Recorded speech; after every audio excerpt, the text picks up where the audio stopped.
Aloha everyone, and Eko Mamai. This is session 8 for the Inner Peace series. My name is Joy Lacanienta, and we're here today to wrap up the session from the different points of views of the practitioners, from the students, the community, and I congratulate everyone who's been participating here for the last 8 weeks. We have gone through such an amazing journey, practicing everything from guided meditation to going through the different sessions, also to talk about community activism in the non-violent paradigm, particularly from Gandhi's Satyagraha and Ahimsa social movement, and also the civil rights movement by the Reverend Dr. Martin Luther King Jr. So nonviolence and human rights activism, I think this is the culmination of the work that both Gandhi and King had in mind. But let's give credence to some historical beginnings of where nonviolence and human rights activism came from. And I will explain to you why we need to learn about the human rights activism and what does it have to do with inner peace, right? So in 1848, Henry David Thoreau coined the phrase civil disobedience. Is purposefully nonviolent and sometimes illegal acts. You break the law because you believe the law is unjust, and certain individuals can take it and act on it, or groups of people to oppose government actions that they believe are not fair and discriminating and oppressing certain groups of people. The Seville Statement on Nonviolence, I mentioned in a previous session, particularly during the metta meditation, that there were 5 propositions of violence is not law of nature for human beings. The theory mentions that just like apes, human beings will eventually want to fight someone to the death. I mean, we are predisposed to violence. We are predisposed to murder. So all these scientists, natural scientists, social scientists, political scientists as well, have come together and they really research in terms of a cultural aspect. It's incorrect to say that we have a tendency to make war from our animal ancestors. Warfare is only a human phenomenon and it does not occur in other animal species. Genetically, natural scientists have proven to say that it's incorrect to say that war or any other violent behavior is genetically programmed in our human nature. And we discussed a little bit about that. In terms of human beings, we're not born wanting to fight someone. We're born as a clean slate. In fact, it's more closer to nature to want to be nurtured, to want to nurture someone else, rather than to be violent. In fact, violence is an aberrant behavior for human beings. When you look at an evolutionary point of view, it's also incorrect to say that the course of human evolution, there has been selection of aggressive behavior more than other kinds of behavior. Violence is not evolutionary. It's not a legacy that's ingrained in our genes. You know the terminology, the apple doesn't fall far from the tree? Well, the apple can choose. You, as a precious apple, can choose your destiny. You can choose your behavior. And that's called free will. Neurophysiology says that humans does not have a violent brain. Basically, the killer man-ape theory says that we're just violent. So it's not true. There's no factual evidence, neurological evidence that says we are just predisposed to that. There are human beings who have a psychosis, for example, sociopaths, psychopaths. There's a chemical imbalance in their brain there that they cannot process certain things. Again, what I mentioned as aberrant to the norm of being a human being.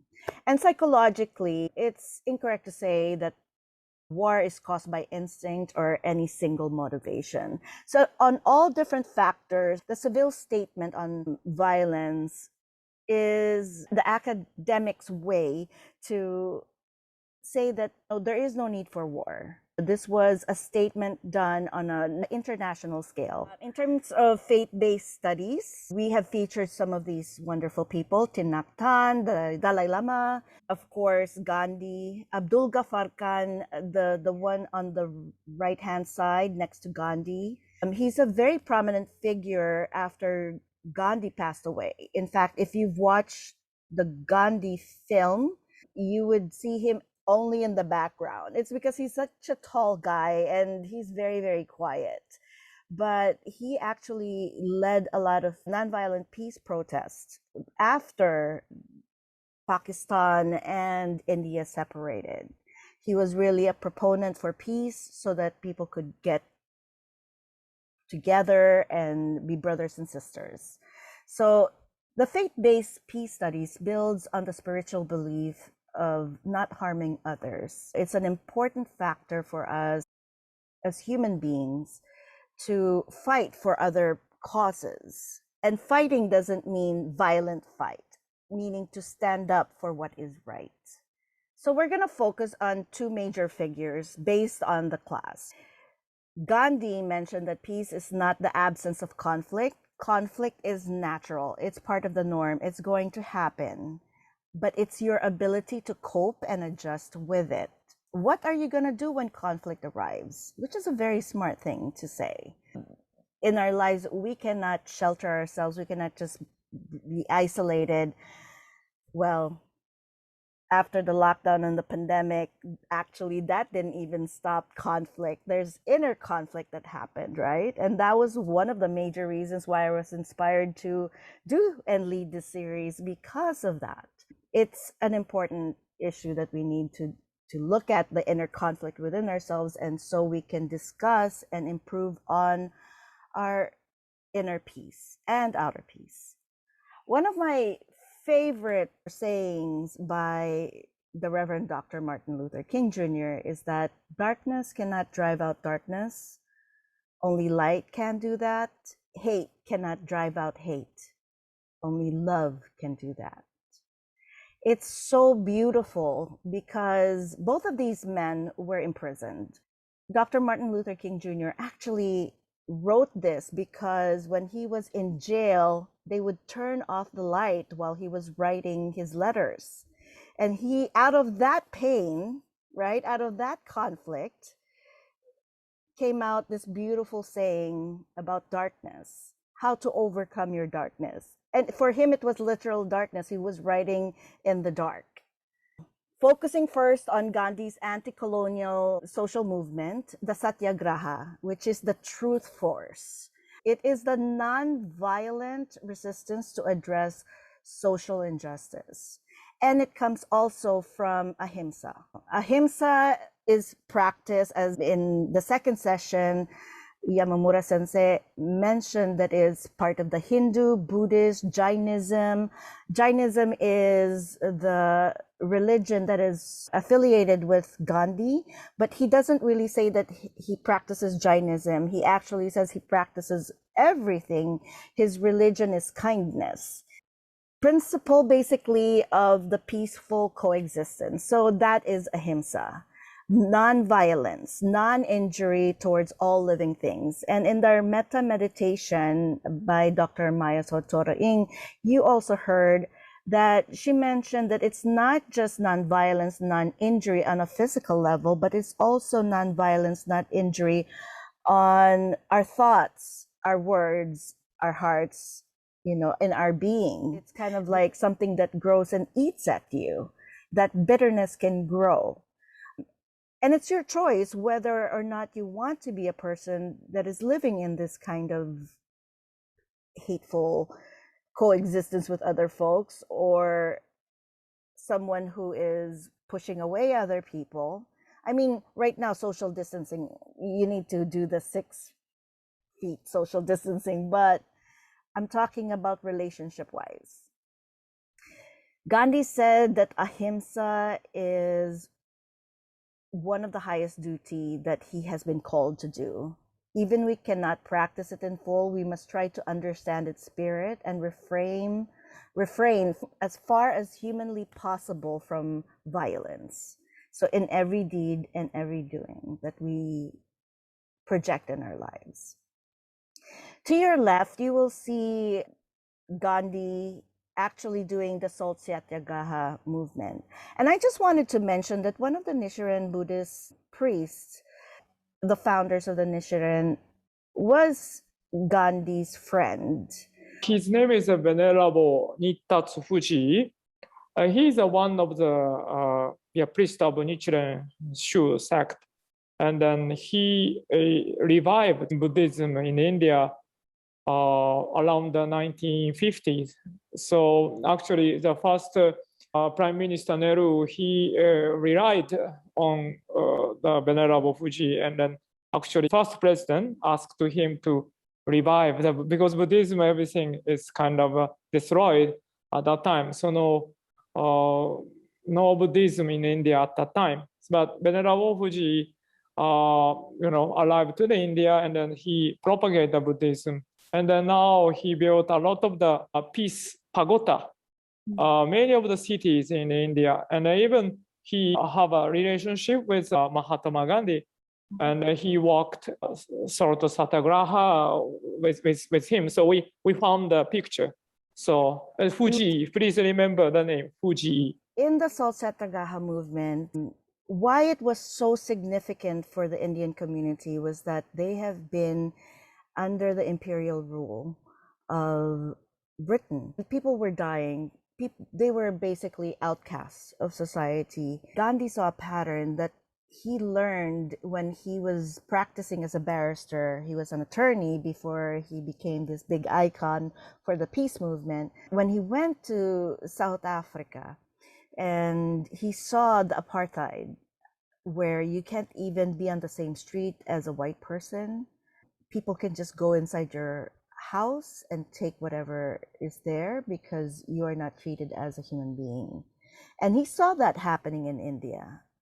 And that's why he led to the Satyagraha. The difference is that even if the opposing side causes violence, you cannot retaliate in violence. I wanted to just show a couple of videos throughout this session. And the first one is with the Satyagraha movement. His power was in his words. His weapon was nonviolence. His goal was independence from the British Empire. His course is to believe in the moral government of the world, and therefore in the supremacy of the moral law. On this coast, Gandhi and his followers wanted to break the monopoly of salt, the symbol of colonial suppression. All of us had to sign that we wouldn't resort to violence. Our resistance was peaceful, even at the expense of our lives. What mattered most was the freedom of our country. The legendary Salt March. More than 90,000 people followed Gandhi. The British took it as a provocation. He was obviously a clever lawyer. I think he'd been born in South Africa, who then went back to India. And a lot of us respected the views they had because they were non-violent views. Seems funny to say, for soldiers, but we did. We respected people who were non-violent because the average soldier doesn't like violence. You might be paid to do it, but you don't like it. Swimming in the sea seems to be a marginal story, but through this action, Gandhi questioned the prestige of the empire. He broke the colonial law allegorically, without violence. We cheered when Gandhi symbolically took up a handful of salt to break the hated salt tax. Gandhi said, "All of us have to be ready to give our lives. The British must go away." With these two movements, Gandhi brought us closer to independence. Gandhi was taken to prison, but he called upon his compatriots not to give up the fight. Millions listened to him. The colonists answered with violence. When we ruled India, there were very few problems. We kept order. It never entered our heads that we were going to leave India at that particular time. June 1930, on the way to the Dashana salt mine. Indian soldiers obeyed British order and beat down their compatriots. Gandhi's followers took hits lying down. There were injured and there were even dead among them. We were hit and tortured by the English several times, but we grinned and bore it. Without saying a word or complaining, we bore the hits. This was Gandhi's philosophy.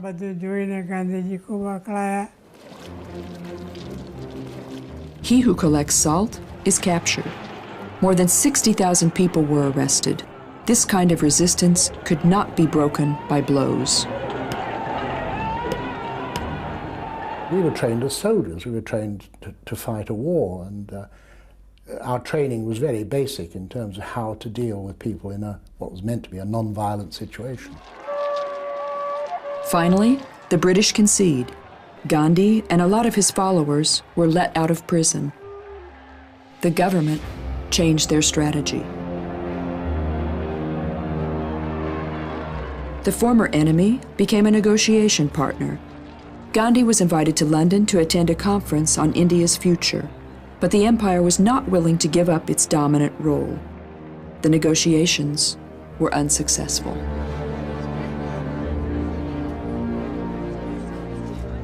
He was prepared for the failure also. So that is why when the second roundtable conference, when he came without any fruits and means the success, he was not disheartened. He said, okay, no, still God wants us to be more ready. On the surface, Gandhi withdrew from politics. He lived a simple life. This was also a way of resistance. He asked all Indians to wear clothes of handmade fabrics. All around the country, fires were burning. People burnt their clothes made in England. 1939, Hitler is getting ready. His war against England seemed to favor India's ambitions for independence. Gandhi was surprised by the behavior of his comrades. A naive appeal is born. Dear friend, you are the only one who can interfere in a war in which people can become barbarians. He considered Hitler as his friend in a sense that to him the whole humanity was his friend and like a one family. So with a faith that maybe his letter to Hitler will change his ideology. While Hitler assaulted England, Gandhi stood by the colonial empire, which was in a tight situation when the mother country became a war scene. And then they won the war and saved the kingdom, but the empire had lost its old power. In India, the crown could not maintain its respect. There were revolutions all around the country against the British regime.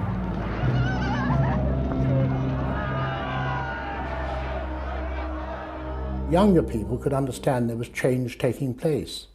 And of course, you could understand why. Some of the older people I can understand who'd lived all their lives out there, who were thinking they would spend the rest of their lives in India, it was more difficult for them to accept those sort of political ideals. In August of 1947, Great Britain gave up its colonies. Finally, India became independent. But appearances could be deceptive. Thousands of people died in the Civil War, which divided the subcontinent, the War of Pakistan, the Muslim state, and India, the Hindu country. He believed that it is something where I have failed, that I could not convince my own people to treat Hindus and Muslims alike. So he took the whole blame. Gandhi had to look at how many millions were running to the country of their own religion, scared of persecution. Endless queues of starving people trudged along the road, and desperation increased day by day. Gandhi protested once again and said that he was willing to go on a hunger strike even until the end of his life if people didn't stop killing each other. However, a lot of people thought that he was the reason for the division. If at all you want to call him father, you can very well call him father of vivisection, father of Pakistan on the Hindu land. Gandhi can stop the killing, but he cannot undo the division of the two countries. Fanatical Hindus were trying to kill him. He refused any protection. With the pistol in hand, he said, Namaste, for whatever good acts you have done. Of course, that was not uttered. And bullets for the treachery you have committed on the nation.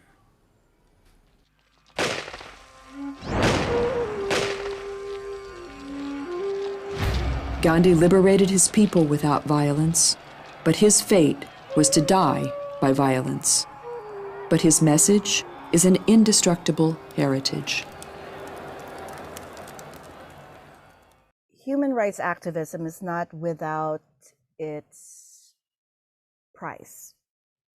And I use the word price because a lot of the organizers and the icons became icons because of the sacrifices that they have made. This is Gandhi on the left-hand side with a young Indira Gandhi who became the first female prime minister of India. This is Gandhi in his hospital bed because he was doing a fast.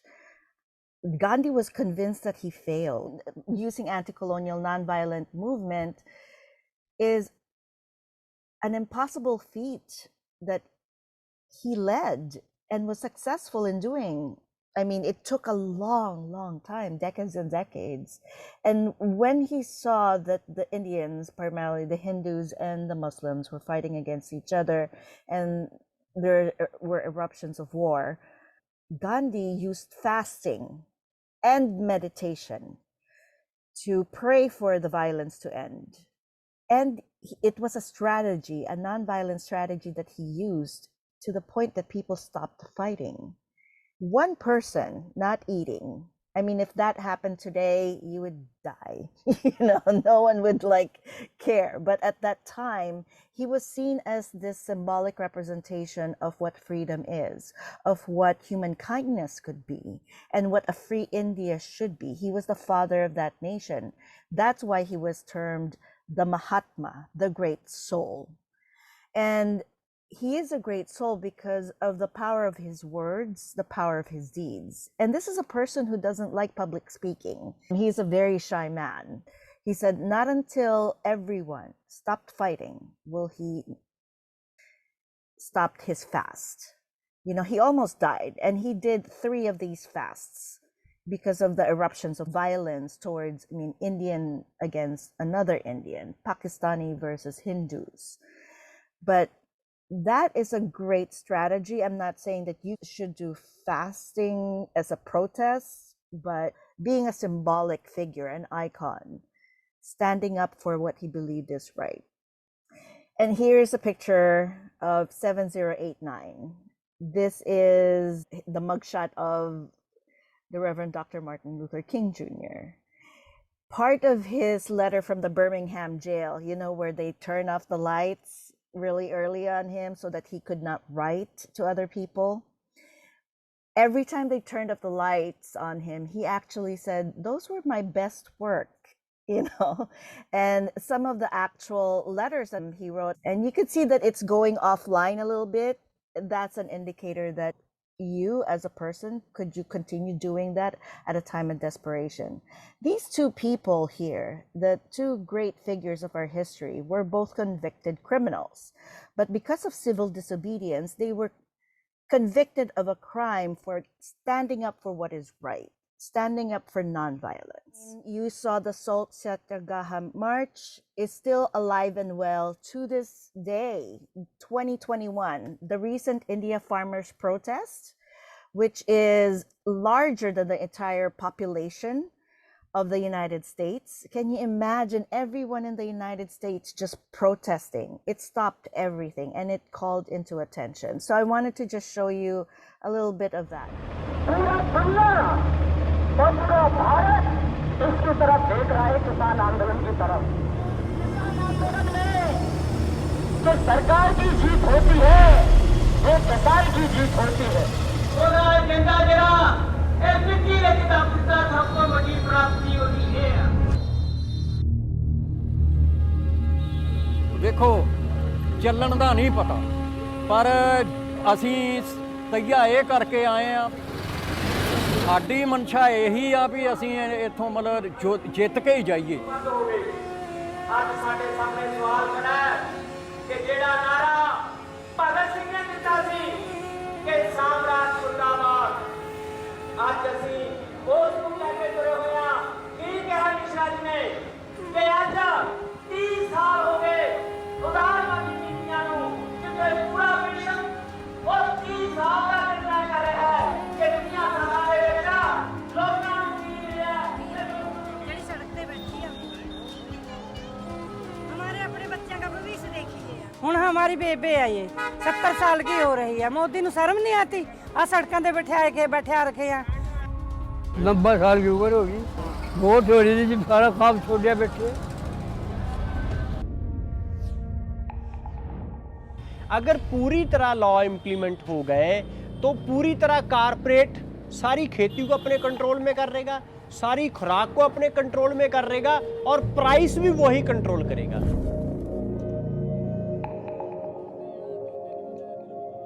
In reforms के बाद किसानों को नए बाजार मिलेंगे, नए विकल्प मिलेंगे, उन्हें टेक्नोलॉजी का ज्यादा लाभ मिलेगा।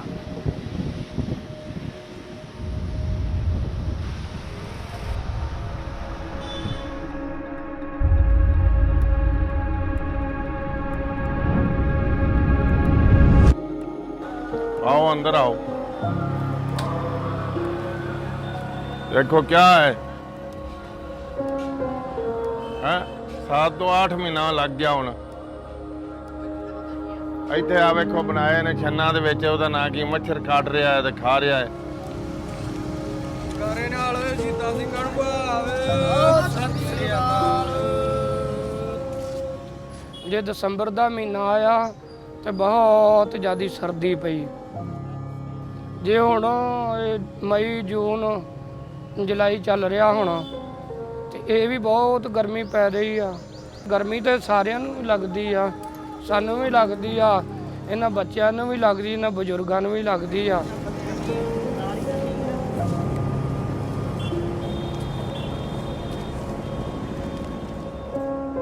और 10-15 बार कम से कम भगवान ने आंधी और तूफान लाया है, जिसमें बार बार जो है किसानों के टेंट उखड़ जाते, फिर दोबारा मेहनत करते, पैसे लगाते और फिर उखड़ जाते।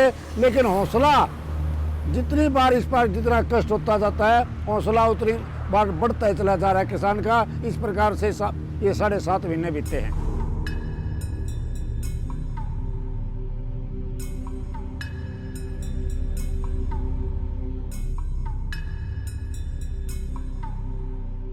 कोरोना से कहीं ज्यादा खतरनाक ये काले कानून है, इसलिए लोग यहाँ डटे हुए हैं।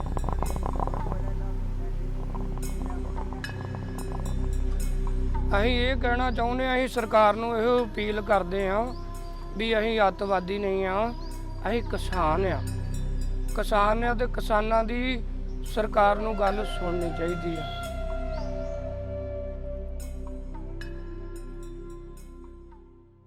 So this is the world's largest protest in our entire history.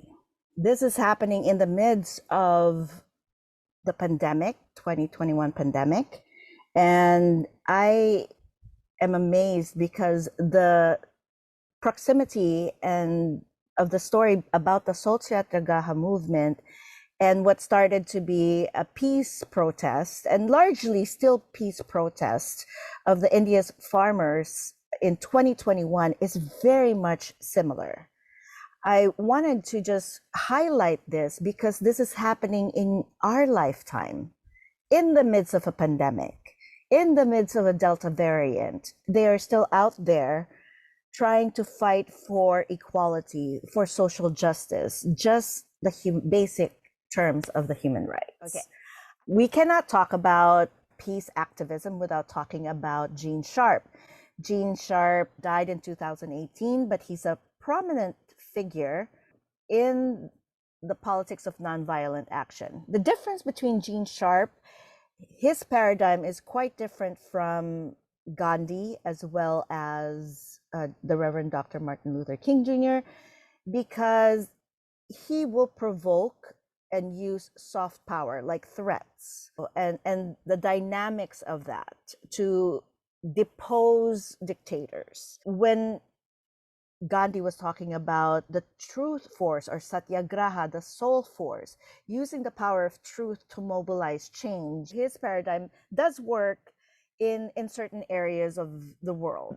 Gene Sharpe would use other tactics like pressuring to tell them, look, if you don't quit what you're doing, we're going to expose you, right? So that's a different type of truth. That's not building into a peaceful, collaborative relationship. So Sharpe's definition of power, he said, power depends intimately upon the obedience and cooperation of the subjects.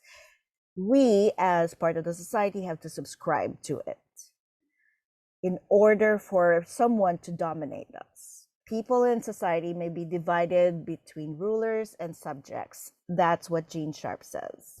The power of rulers are derived from consent by the subjects. So actually, since we're talking about truth force, Gene Sharpe plagiarized Antonio Gramsci, conceptualized the term hegemony, the power of rulers in terms of the consent theory of power. So this is from Antonio Gramsci. So I wanted to give credit where credit is due.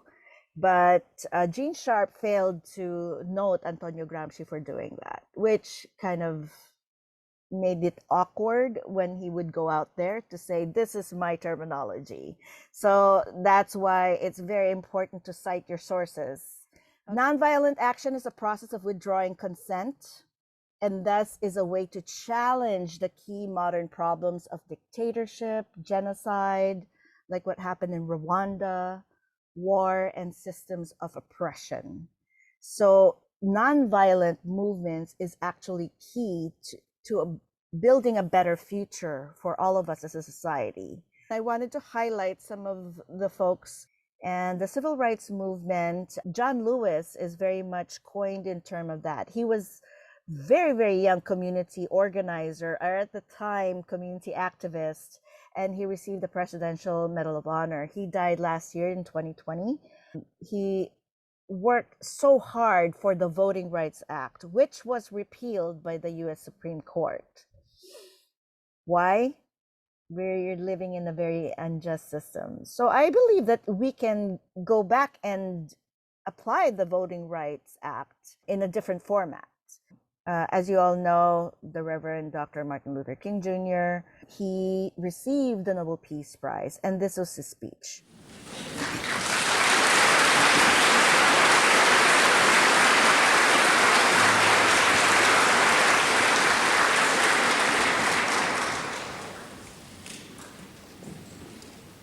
Your Majesty,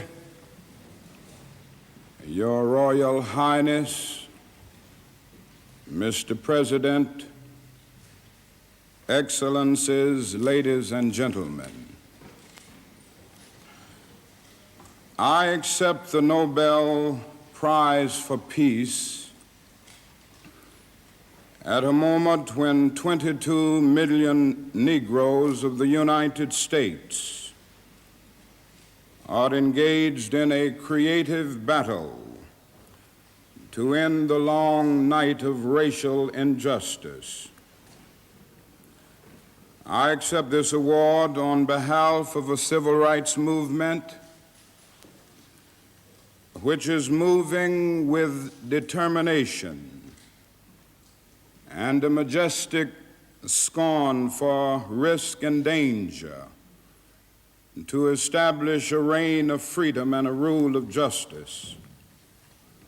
I refuse to accept the view that mankind is so tragically bound to the starless midnight of racism and war that the bright daybreak of peace and brotherhood can never become a reality. I refuse to accept the cynical notion that nation after nation must spiral down a militaristic stairway into the hell of nuclear annihilation. I believe that unarmed truth and unconditional love will have the final word in reality. He was actually giving credence to what happened in India. Dr. Martin Luther King also made sure that people know that this prize is empty if we don't have social transformation. So he accepts it on behalf of the beleaguered community that he's representing. And to this day, we have the Black Lives Matter movement. We have the Stop Asian Hate movement as well. Because of the pandemic, people are being attacked, and mostly our elders, but it's still about institutional racism and how do we respond to that. In order for them to face that, they always mentioned that they had to go through their inner peace, a concept of meditation, to prepare themselves as if it was a battle of the minds. For Gandhi, he said it's a battle for the soul. Without the soul, without the mind, without the spirit, without the truth, then we are all doomed. So I'm not trying to proselytize or tell you all to convert to Buddhism, Jainism, or Christian. I mean, it doesn't matter what your religion is. It's the way that you practice. As you were just talking about his ideas of power, it sounded very similar to what I have read in terms of Machiavellian thought in Il Principe, as well as the Dictator's Handbook. It just really seemed like that he used that kind of philosophy within civil violence. Would you agree? Yes, it's just one step away from physical violence. Psychological violence, he was okay with that. Threatening people, he was okay with that. Compared to the Ahimsa and Satyagraha movement, which is we don't do harm in body, mind, spirit, heart, and soul. I mentioned to some of my classes that I love the Sikh community. If you are ever in their community, if you're hungry, they will feed you. They feed everybody. And of course, I'm never going to turn down free food. So they don't care who you are, what you're doing. And they actually, the Sikh community, separated from some of the Muslim sects because they don't believe in violence. They don't believe that the Quran is propagating, Muhammad was propagating violence in any way, shape, or form. That's why they created they divided themselves or separated themselves based on that. Yes, absolutely. I just wanted to state that it was very powerful to watch the SALT protest and Dr. Martin Luther King's acceptance speech. It really it made me feel hopeful again. It's like what Martin Luther King was saying was that at the time that he received that, so much social injustice was going on still, and it didn't appear that even what he had done had put a dent in it, but he was hopeful. And so that's what I take away today, is that, looking at all of the different divisions that go on in the world, and the wars and injustice, that, I have a reason to hope because of that. So thank you for that. I wanted to say that these last 8 weeks, and I'm going to try to be brief so that others can share. These last 8 weeks have been transformative for me. I am a meditation practitioner. I have been for many years, but so much of what was shared was new insights and ways of being and showing up in the world. And I appreciate that, as well as the resources that we've had to study. And I wanted to say that I appreciated all of them. The Namyo Ko Renge Ko I've added that to my practice. And also the Metta with Dr. Maya. That meditation I've added to my practice as well, and it gives me opportunities during the day to have just a couple of minutes to meditate on what's going on. It's something I wanted to speak about very quickly in the meditation was the conflict transformation. That was something that in my meditation, I'm normally focused on peaceful things and things like that. And I normally don't bring necessarily conflict into my meditation time. And so that was an eye opener for me to take people that politically that I do not agree with and that I do not like and that I do not want to pray for or have in my meditation space. It's like, stay over there with your drama. That was life-changing for me to recognize that that was a place where my loving kindness needed to show up. I have a really minor, small, like elementary level observation about the, just thought it was interesting when you last brought it in that Martin Luther King and Gandhi both had to do that inner work before they made the impact that they made on the world. And so going, like I said, super like elementary, but you can't pour from profound. Well, you can't pour from an empty bucket, which is what we like. My husband and I tell each other all the time. We're so wiped out, kids, life, job, whatever. I can't be the mother I need to be, or the partner or whatever, if I'm not working on my inner peace. Right. And so what I put, way I show up in the world is going to be reflected back to me. Right. Yeah, and that's not elementary at all. That's actually profound. Both Gandhi and King felt like they were failures towards the end of their lives. Both were assassinated, right? They gave the ultimate sacrifice for what they believed in, right? So, but that feeling of I failed, you know how like, Dina, you mentioned that, being a mother, I should have been a better, like whatever the shoulda, woulda, couldas of this world, people's or society's expectation on us from a gender perspective, from a social perspective, from a family perspective, we have a lot of pressure on us, to perform.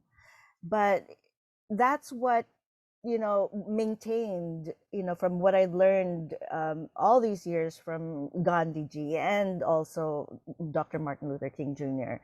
And it's basically, you have to put on the armor, of peace on you, because it is a battle of wills. It is a battle of, this, not only the external voices that are already pressuring us, but our internal oppression, that what we accept, like, the part of hegemony is that you have to subscribe to that negative thing and believe in it, right?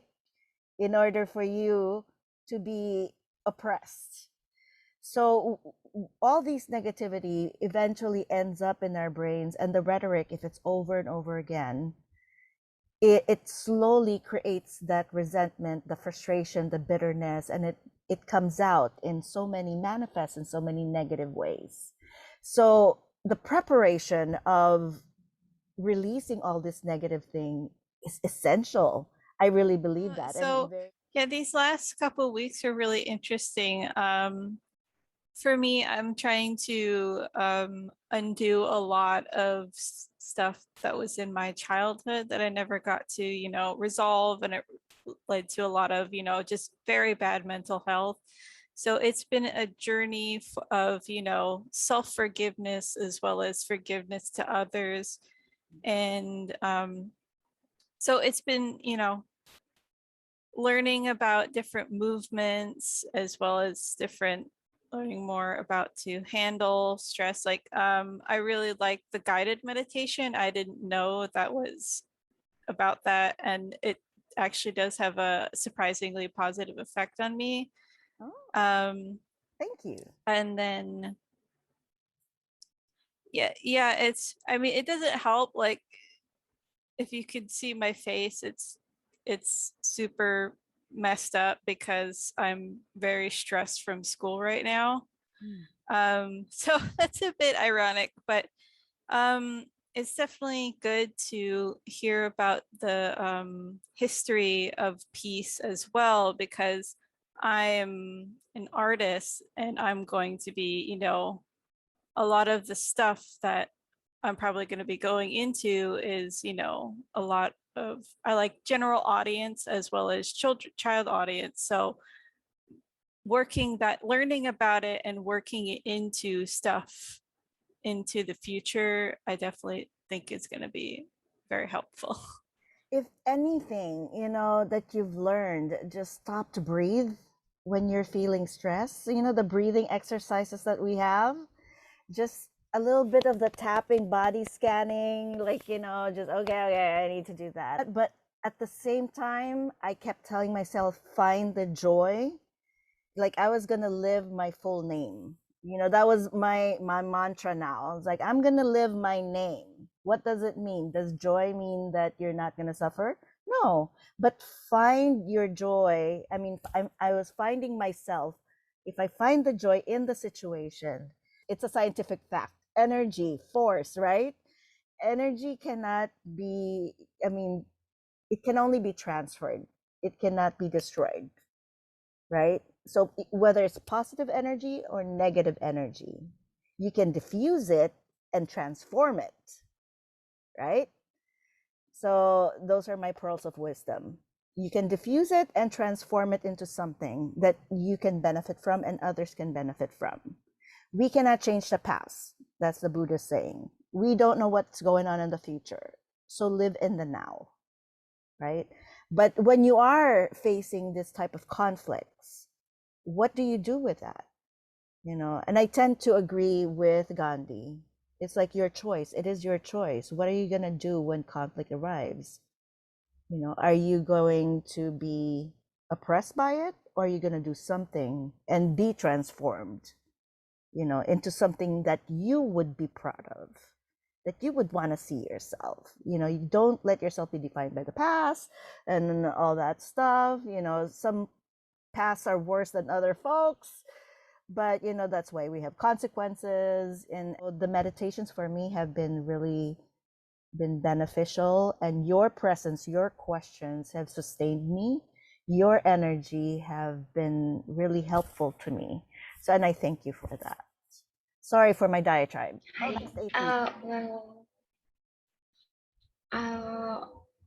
It will be just a short comment, and it's not focused on today's session.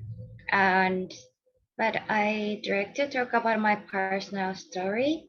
And well, my great grandmother used to chant Nam-myoho Renge Kyo every day because she believed the Nichiren Nam-myoho Renge Kyo. And that's why, because she lost her older brothers during the World War II. So though these 8 weeks, I learned how she deal with the grief of losing her brothers. And also I realized that the mental health issue can be primarily triggered by issues of self-confrontation and isolation from the community. Good. That's a very profound, you know, like, that's why we wanted to go back to the grief session and focus a little bit more about that. And I said, I'll just handle the Satyagraha stuff, because I really believe that globally, we're all grieving. Do you all agree with that? Globally. I don't think not one person has not known somebody who's been affected by COVID or have lost people. You know, just within my neighborhood, you know, there's like, my neighbor went to the hospital, never came back cremated. His wife wasn't even allowed to see him because he got COVID. And that was, you know, it's a very odd time to live in, you know, and we have to acknowledge that we're grieving that. as a, you know, we've lost millions and millions of lives. COVID, actually, if you juxtapose it to war, had taken more lives than World War I, World War II, the Vietnam War, Korean War, Civil War, all put together. That, and a lot of us are like, okay, there's no place to put that grief in. There's no place to put that sorrow, to acknowledge that even if we don't know these people, lives were lost. And we don't know when this COVID pandemic is going to end because it keeps mutating, right? I mean, it's a zoonotic disease. So it goes from humans to pets, you know, even people who've lost pets. I graded a paper because they were talking about zoonotic diseases and that they've lost the pets due to the pandemic. How do we protect our pets? They can't wear masks, you know? I mean, there's no vaccination for them. So before these 8 weeks, or before I even signed up for the inner peace meditation, I've only like considered yoga as like meditation or just knew about yoga. But during these 8 weeks, it was really fun to learn about the different activities. And I also really liked the prana, like the breathing exercises and the 10-gram activities. I loved doing those. And one of the sessions that stuck out or like stood with me was the addressing grief. I guess it was a topic that I didn't expect to learn during Inner Peace and Meditation series. But also like when Dr. Saito talked about like funerals, and it's like a purification of like hatred and guilt for the one who passed. I thought that was a really cool way to look at it. Okay, yeah. I mean, everything is interconnected, but you know, the grieving, it's not just the hate, right? But you also spend with love, you know. But it's about the letting go.